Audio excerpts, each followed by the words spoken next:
Amén. No se siente, vamos a leer Lucas capítulo 4, 16 al 22. Quiero hablarles en esta mañana acerca de palabras de gracia. Vamos a leerlo de manera alternada. Vino a Nazaret, donde se había criado, y en el día de reposo entró en la sinagoga conforme a su costumbre y se levantó a leer.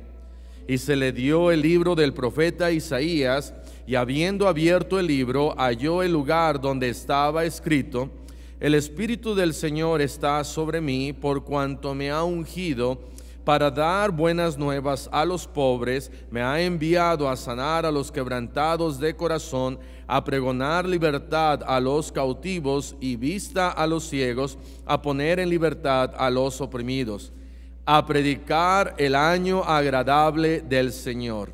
Y enrollando el libro, lo dio al ministro y se sentó, y los ojos de todos en la sinagoga estaban fijos en él. Y comenzó a decirles: hoy se ha cumplido esta escritura delante de vosotros todos. Y todos daban buen testimonio de él, y estaban maravillados de las palabras de gracia que salían de su boca, y decían: ¿no es este el hijo de José? Pueden tomar asiento. Y entonces aquí está el Señor Jesucristo, está en Nazaret, ha entrado a una sinagoga. Vea el versículo 16: y en día de reposo entró en la sinagoga. El día de reposo comienza para los judíos de las 6, 7 de la tarde del día viernes a las 6, 7 de la noche en el día sábado. Entonces son 24 horas. Si uno está allá en Jerusalén o en Israel, uno al comprar el periódico, ahí en el periódico, en la parte de arriba, en la parte derecha, dice cuándo comienza el Shabbat, y ahí lo tienen bien estipulado, cuándo comienza, cuándo termina. Si uno no sabe, uno tiene una aplicación ahí en su iPhone ahora, en su celular, y ahí en el celular le dice al judío cuándo comienza el Shabbat, desde el día viernes en la tarde, cuando se mete el sol, al día sábado en la tarde, más o menos 24 horas. Y cuando comienza el Shabbat, no hay nadie en la calle, hay gente, si hay gente en la calle, no va en sus carros, camina, pero de preferencia se queda en su casa. Hace una semana estábamos en California y había personas caminando, y normalmente en Estados Unidos no ve personas caminando, pero había unas personas caminando, y luego vimos a más personas, y algunos ya con su kipa, y ya recordamos, es día sábado, están caminando y van a la sinagoga, y se abstienen de muchas cosas. Pero ¿por qué el cristiano no celebra el Shabbat? ¿Por qué el cristiano no celebra el día sábado? Bueno, el cristiano no celebra el día sábado porque creemos que cuando Cristo resucitó, ese primer día de la semana, ahora nosotros como cristianos celebramos la resurrección del Señor Jesucristo el primer día de la semana, que es el día domingo. Es más, a mí no me gustan esos calendarios que dicen que el primer día de la semana es lunes. ¿Sí han visto calendarios que dicen lunes, martes, miércoles y luego al final sábado y domingo, como si fueran los menos importantes? El más importante es el domingo, el primer día de la semana, cuando el Señor Jesús resucitó.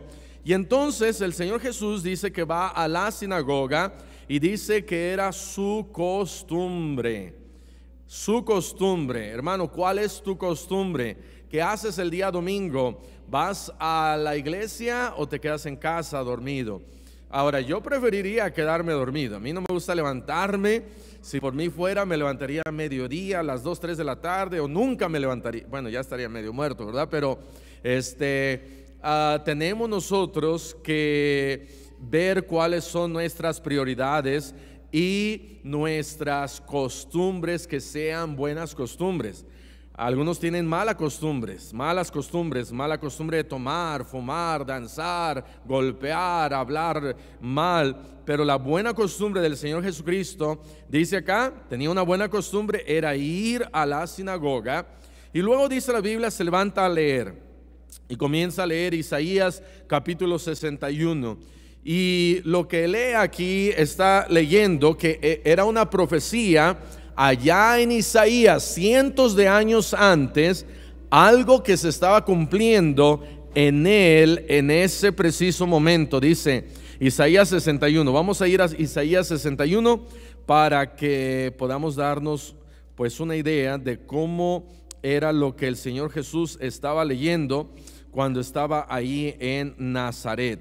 Isaías capítulo 61, y vamos a leer ahí comenzando desde el versículo 1. Isaías 61, 1. El Espíritu de Jehová, el Señor, está sobre mí, porque me ungió Jehová, me ha enviado a predicar buenas nuevas a los abatidos, a vendar a los quebrantados de corazón, a publicar libertad a los cautivos y a los presos, apertura de la cárcel, a proclamar el año de la buena voluntad de Jehová y el día de venganza del Dios nuestro, a consolar a todos los enlutados. Todo esto es una profecía. Está el Espíritu Santo de Dios hablando a Isaías, diciéndole: Isaías, escribe esto. Y un día se va a cumplir. ¿Y cuándo iba a ser ese día? Solamente Dios lo sabía. Y entonces, cuando viene el Hijo de Dios, el Señor Jesucristo, ahora se cumplen estas profecías. Y no solamente esta profecía, muchas más. Vean, por ejemplo, acá en Isaías capítulo 40. Isaías capítulo 40, versículo 1. Isaías 40, versículo 1. Consolaos, consolaos, pueblo mío, dice vuestro Dios, hablad al corazón de Jerusalén, decidle a voces que su tiempo es ya cumplido, que su pecado es perdonado, que doble ha recibido de la mano de Jehová por todos sus pecados, voz que clama en el desierto. ¿Y de quién está hablando acá? De Juan el Bautista. Juan el Bautista, y es otra profecía que se está cumpliendo aquí en Juan el Bautista precisamente. Y vamos a ir a Isaías. Vamos a ver Isaías capítulo, varias profecías aquí que se cumplen. Vamos a ir aquí al final. Aquí hay una profecía casi al final de Isaías 59. A ver, no, 53, perdón. Isaías capítulo 53, vean lo que dice el versículo 3.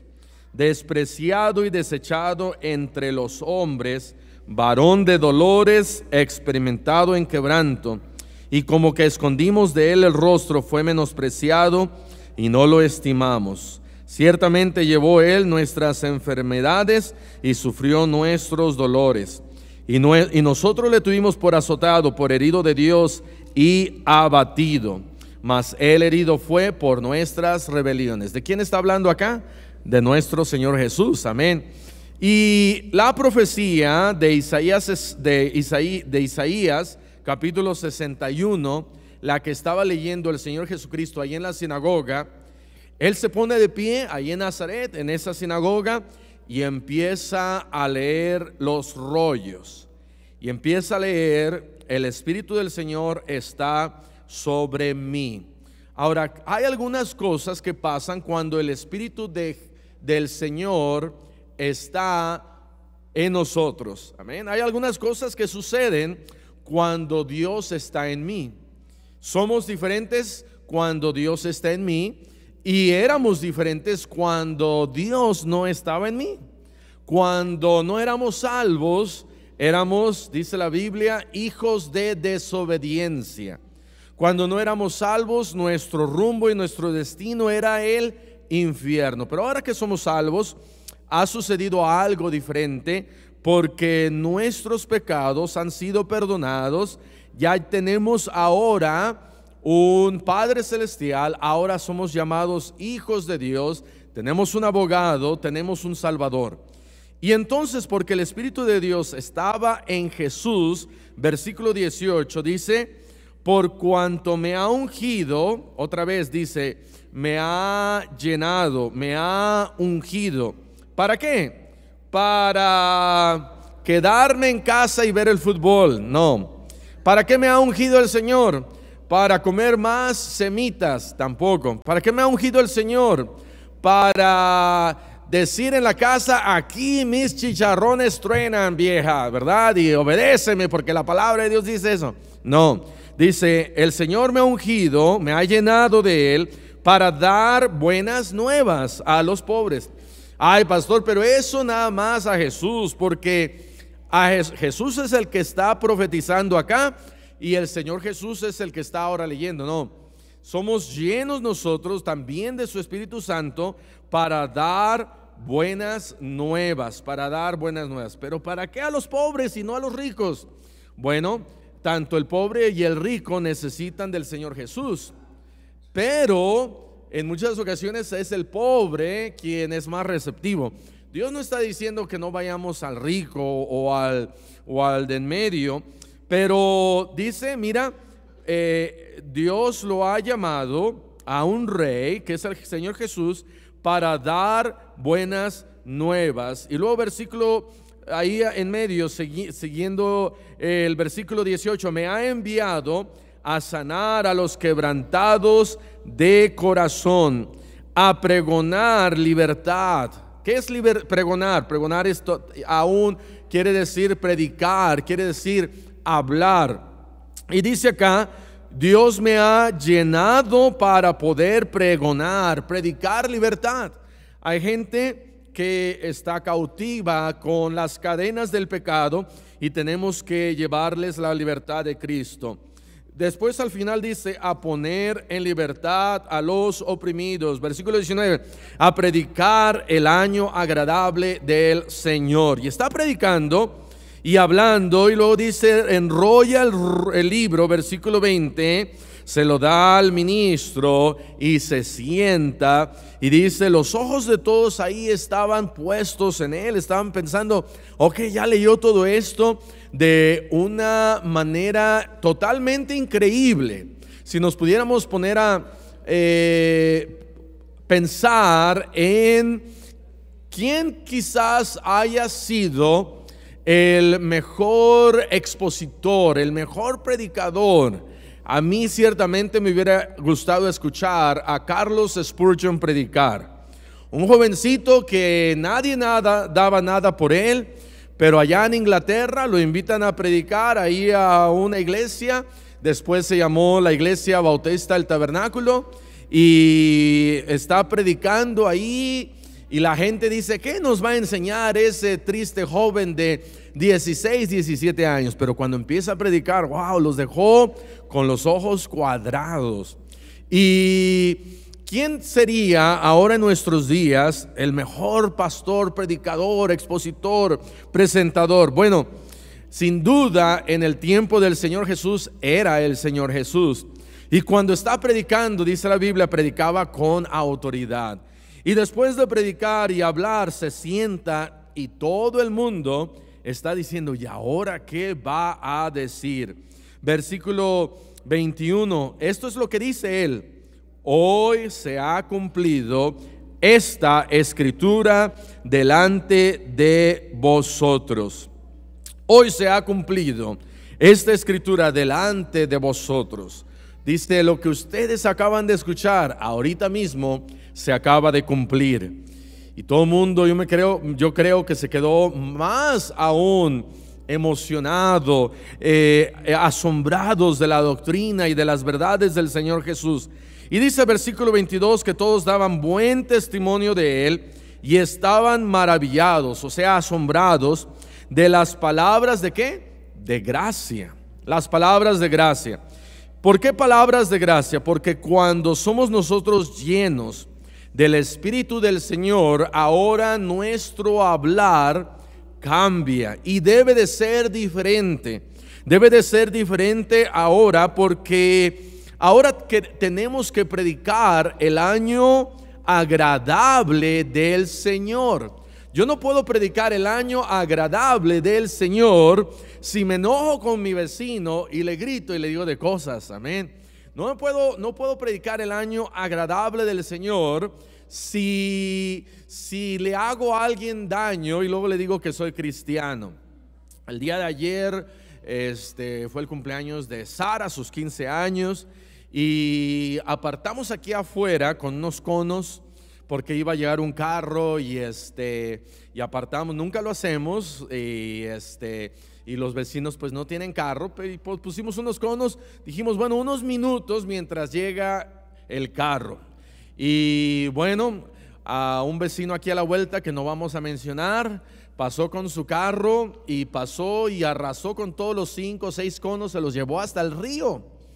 Y cuando nos dimos cuenta, ya los conos estaban hasta el río, mandamos unos jóvenes y yo quería ir con mi AK-47 y con mi rifle y mandar a Bulmaro, échatelos, amén. Pero después de que los golpeé y les dé, ¿cómo se dice? Estate quieto, esa palabra es nueva para mí, su estate quieto, y luego vamos y les predicamos. Hey, miren, el año agradable del Señor. Me agradaron sus golpes mucho, ¿verdad? No podemos nosotros hacer eso. La carne si quiere, amén. La carne si quiere, y mucho más cuando nos dicen quiénes fueron y sabemos quién fue y uno dice, oh, me las van a pagar. Pero ya oré que les caiga un rayo y entonces vamos a seguir adelante, amén. Pero dice la Biblia que el Señor Jesús predica y habla palabras de gracia y la gente dice, ¿no es este el hijo de José? Y aquí podíamos entender 2 o 3 cosas. Una, que unos lo estaban criticando diciendo, ¿cómo un hijo de un carpintero que no fue a Harvard, a una universidad, está predicando tales cosas? Y otros, de otra manera que lo podríamos nosotros entender, es decir, wow, ¿cómo ha cambiado este hijo de José para traernos tales palabras a nosotros? Porque hay gente que piensa de una manera positiva y hay gente que la crítica lo primero, como y como estos que yo los conocía eran bien pobres, ahora tienen dinero, y la crítica. En vez de decir, wow, mira, se han esforzado y ahora tienen dinero. Y hay 2 maneras de pensar. Y el Señor Jesucristo dice acá, hoy se ha cumplido. Y está hablando estas palabras de gracia. Como cristianos deberíamos de hablar palabras de gracia. Palabras de paz. Número 1, palabras de paz. Vean lo que dice Deuteronomio 2:26. Deuteronomio capítulo 2, versículo 26. Cada uno de nosotros debemos, porque tenemos el Espíritu Santo de Dios, hablar palabras de gracia. Dice acá, y envié mensajeros desde el desierto de Cademod a Seón, rey de Hesbón, con palabras de paz. Pasaré por tu tierra por el camino iré. Y dice, voy a hablarle palabras de paz. Alguien que tiene a Cristo en su corazón, en vez de hablar palabras de odio, palabras de guerra, palabras de me quiero desquitar, tenemos nosotros que buscar hablar palabras de paz, palabras de paz. Hace unos días salió una noticia en Estados Unidos, ahí enfrente de uno de los monumentos de Lincoln. Había un grupo de una escuela grande, había muchos, quizás como unos 100 jóvenes que estaban de un lado, y luego apareció otro grupo de unos personajes que querían agarrarse a golpes con estos jóvenes. Y unos creían, estos jóvenes de una escuela católica, ellos creían no al aborto y fueron ahí para decir no al aborto. Los otros de este lado decían sí al aborto y empezaron ahí a gritarse y a decirse, y entre todo eso llega un señor con un tamborcito, como un era un como indio de los Cherokees allá de Estados Unidos, y traía su tamborcito y trajo casi en vez de traer su pipa de la paz, trajo su tamborcito de la paz, se puso entre los dos y empezó ahí a pegarle a su tamborcito, y los dos se quedaron, ¿y este qué? Y detuvo en cierta manera, ya no se fueron a los golpes, detuvo lo que hubiera pasado, que quizás sí se hubieran agarrado a golpes. Bueno, así nosotros debemos de ser como ese indio Cherokee, ¿verdad? No lleve su pipa del paz, mejor lleve su tamborcito de la paz y diga: voy a hacer las paces, vamos a llevarnos bien, porque mejor no nos llevamos bien que llevarnos mal. Ahora, a uno les gusta las emociones fuertes, por eso no quieren paz, pero es mucho mejor la paz. Llegar a casa y que haya paz, no paz, sino paz, tranquilidad. En ocasiones el esposo dice: no quiero llegar, porque llego y pasa el sartenazo, pasa el rodillo, pasa el molcajete y la piedra del molcajete, y cuando no hay nada, la chancla, y porque no hay paz en esa casa. Dios quiere que tengamos palabras de gracia, palabras de paz. También el cristiano debe de tener palabras de verdad. Vean lo que dice Proverbios capítulo 22. Proverbios capítulo 22, versículo 21. Dice la Biblia: sálvame, no está acá. Proverbios capítulo 22, versículo 21. Dice la palabra de Dios: para hacerte saber la servidumbre de las palabras de verdad. Dice: no te he escrito 3 veces en consejos y en ciencia, para hacerte saber la certidumbre de las palabras de verdad, a fin de que vuelvas a llevar palabras de verdad a los que te enviaron. Necesitamos nosotros palabras de verdad. El cristiano siempre debe de decir la verdad, amén, aunque no nos guste. El único momento en donde podemos decir una media mentira es cuando la esposa dice: ¿cómo me veo? Mi amor, te ves muy bien. Porque cuando pregunta a la esposa cómo me veo, ella está preguntando: ¿me veo flaca? Amén, es lo que está preguntando. Entonces el marido, en vez de llevarse unos golpes y llegar al divorcio, dígale: te ves más delgada que cualquier otra persona que jamás yo haya visto. Amén. Flaca, es más, ¿dónde estás? Ya no te veo, ¿verdad? Entonces, pero esas son palabras de gracia, mi amor. No importa. También le puede decir: mira, no importa cómo tú estés, que parezcas un elefante. No, ¿verdad? Pero no importa, mira cómo te veas, yo te amo con todo mi corazón. Amén. Pero no palabras hirientes, sino palabras de gracia, palabras de verdad. El cristiano debe de dejar la mentira. Debemos dejar la mentira.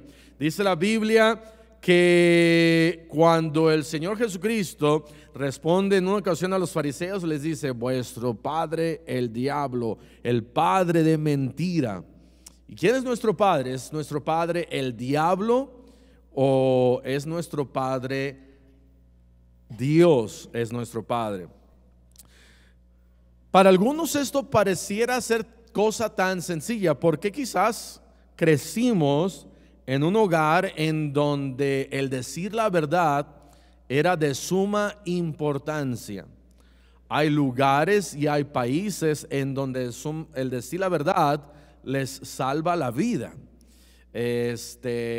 Lugares en donde el hacer algo les puede costar la muerte, o en ocasiones, si roban, les cortan un brazo, si hacen algo, les va mal. Pero para otros, el decir la verdad es lo más difícil que existe. Lo más difícil que existe es decir la verdad. Tengo un tío en donde cada cosa que dice y empieza a hablar, yo estoy pensando: ya esto ya no es verdad, ni esto tampoco es verdad.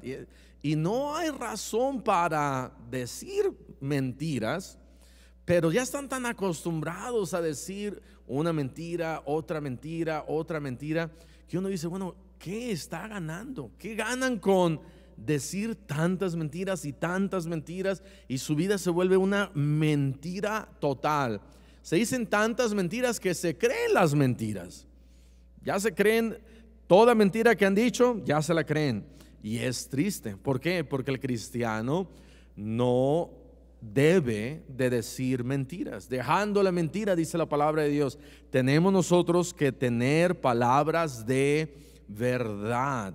Y si tú estás acostumbrado a decir mentiras, debes de dejar de decir mentiras. Porque la palabra de Dios lo dice, no porque yo lo digo, sino la palabra de Dios lo dice. Debemos nosotros hablar palabras de verdad. Número 3, palabras de sabiduría. Ahí estamos cerquita, Proverbios 23. Proverbios 23, versículo 12. Y hay muchos lugares que pudiéramos leer, pero Proverbios capítulo 23, versículo 12 dice: aplica tu corazón a la enseñanza y tus oídos a las palabras de sabiduría. ¿Cómo yo puedo decir palabras de sabiduría? A través de la palabra de Dios. Si yo estudio la palabra de Dios, voy a tener la sabiduría que Dios me puede dar. Versículo 17, Proverbios 22. Inclina tu oído y oye las palabras de los sabios y aplica tu corazón a mi sabiduría. Dios dice, aplica, escucha mi sabiduría. La sabiduría de Dios está aquí, la sabiduría del hombre está aquí. Dios quiere que busquemos la sabiduría de Dios. La sabiduría de Dios es conocer la palabra de verdad y a través de su Espíritu Santo que Él me diga cómo poder yo implementar, llevar a cabo la verdad. Esa es la sabiduría. De nada me sirve saber la verdad si no sé cómo aplicar la verdad sin la ayuda de Dios. La sabiduría es conocer la verdad y saber cómo aplicar la verdad. Y Dios me dice allá en Santiago, si alguno tiene falta de sabiduría, pídala a Dios, el cual da abundantemente y sin reproche. Dios me va a decir, ay, ¿por qué me estás pidiendo sabiduría? Dios dice, si hay algo que podemos pedirle a Dios, es sabiduría. Dios no va a decir, mira, no has diezmado, no te voy a dar sabiduría. Eso sería reproche. Mira, eres un necio, no te voy a dar sabiduría. No. Mira, ni siquiera vas a la iglesia, ¿cómo crees que te voy a dar sabiduría? No, simplemente Dios dice, mira, pídeme sabiduría y yo te doy sabiduría. ¿Por qué? Porque a lo mejor no di mis diezmos por falta de sabiduría. Porque sé que debo diezmar, pero no le he aplicado. Y entonces la sabiduría es saber lo que debo de hacer y cómo hacerlo. Y a lo mejor Dios, yo le digo, dame sabiduría. Dios no me dice, mira, no has sido buen esposo, no has sido buena esposa. Eso sería reproche. Pero cuando yo le pido sabiduría, Dios dice, ok, te voy a dar sabiduría porque no has sido un buen esposo, no has sido una buena esposa, entonces te hace falta sabiduría. Dios quiere que le pidamos sabiduría. Y cuando le pido sabiduría, entonces puedo tener esas palabras de sabiduría para poder ayudar a alguien más. Número 4, palabras de gracia, que las leímos acá. Palabras de gracia, Lucas 4:22 dice, se maravillaban de las palabras de gracia. ¿Qué son esas palabras de gracia? Palabras de gracia yo creo que son necesarias. En este caso, el Señor predicando a la gente que estaba en la sinagoga, Él predicó palabras de gracia. Y esas palabras de gracia, cuando Él predicó, los animó a la gente, animó a los que estaban ahí, porque Él dijo, ok, yo estoy aquí para sanar. Y dijeron, wow, yo estoy enfermo, yo quiero que me sane. Para dar libertad, oh, yo quiero libertad. Para dar vista, wow, yo quiero vista. Y eso trajo ánimo. La predicación de la palabra de Dios trae ánimo, aliento. Exhorta y sí, trae a veces cosas que yo digo, eso no me gustó, pero también trae ánimo. La palabra de verdad, las palabras de gracia que nosotros debemos de tener es, por ejemplo, al esposo, en vez de decirle, ándale, flojo, panzón, vete a trabajar, ¿verdad? Mi amor, tú eres el mejor marido de todos los maridos que jamás yo me haya casado, y échale ganas, tú vas a poder, y a darle palabras de gracia al marido, palabras de gracia a la esposa, palabras de gracia a los hijos. Un joven de 14 años, me parece, en esta semana se quitó la vida. Dejó una carta, y en la carta dijo: siento mucho, papás, por haber nacido. Siento mucho por ser un cabeza hueca. Me despido de ustedes y de mis hermanas. Bye. Se amarró un cable y se mató. Aquí en México. Y yo no sé cómo haya estado la situación, pero muy posiblemente sus papás: eres un cabeza hueca, eres un cabeza hueca, eres un cabeza hueca. Y este niño dijo: ya no aguanto más. ¿Para qué nací? Y se quitó la vida por no escuchar palabras de gracia. Cuando escuchamos palabras negativas: no, es que no se puede, no, es que está mal, no, es que nuestro México, no, es que nuestro país, no, es que esto, no, es que otro, es que... Y nos quejamos tanto.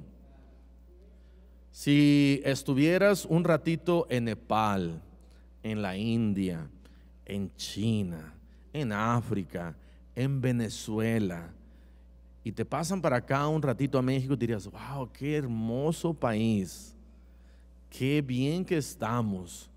Hay trabajo, hay comida, hay bienestar. Sí, hay problemas, pero en vez de estarnos quejando, ¿por qué no decimos: ok, yo voy a poner mi granito de arena y voy a echarle ganas? Da palabras de gracia a los de alrededor, dales palabras de ánimo. Dile a tu esposa: te amo. Dile a tu esposo: échale ganas, sí vamos a poder, no te preocupes, Dios está de nuestro lado, animándonos unos a otros. ¿Te acuerdas aquí en esas cartas a la novia, cómo le escribías palabras tan cursis como: eres lo máximo? Y ahora le dices: eres lo máximo, pero no, realmente no. Ya como que no lo sientes, ¿verdad? No importa que no lo sientas, dile de vez en cuando: eres lo máximo. Ahora, si se llama a su marido Máximo, pues con más razón, ¿verdad? Pero dile: eres lo máximo. Y número 5, palabras de vida eterna. Juan 6:68, Juan capítulo 6, versículo 68 dice: le respondió Simón Pedro: Señor, ¿a quién iremos?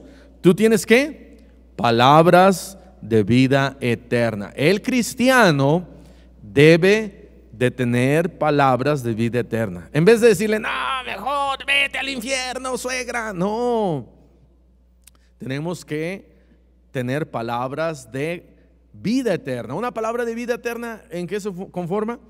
En hablarle a alguien más de Cristo, de la salvación. Palabras de vida eterna. El cristiano debe de tener palabras de vida eterna y folletos también para compartir y para hablar y predicar y decirle a aquel que se va al infierno: sabe, usted necesita de Cristo. Usted no, lo que menos necesita es ir ahí, que le lean la mano y que le den el horóscopo y que le cuenten un montón de mentiras. Usted lo que necesita es de Cristo, y dele palabras de vida eterna. Especialmente cuando vienen con usted por un consejo: vecino, ¿qué hago? Viene la familia: ¿qué hago? No, pues déjala y esto y aquello. Y les damos tantos consejos tan malos, en vez de decirle: mire, vecino o vecina, ¿usted ya es salvo? ¿A dónde va a ir si usted llegara a morir? ¿Tiene vida eterna? ¿Qué va a pasar con usted?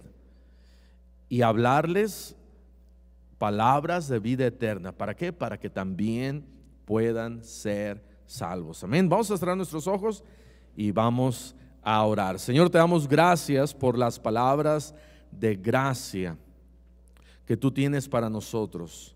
Gracias por la palabra de Dios. Ayúdanos, Señor, a que como cristianos tengamos estas palabras, que nuestro hablar sea ahora diferente, nuestro cántico sea ahora diferente, porque tenemos a un Redentor, Salvador, que vive ahora en nuestro corazón. Bendice tu palabra, te lo pedimos en Cristo Jesús. Amén. Amén. Muy bien. Bueno, pues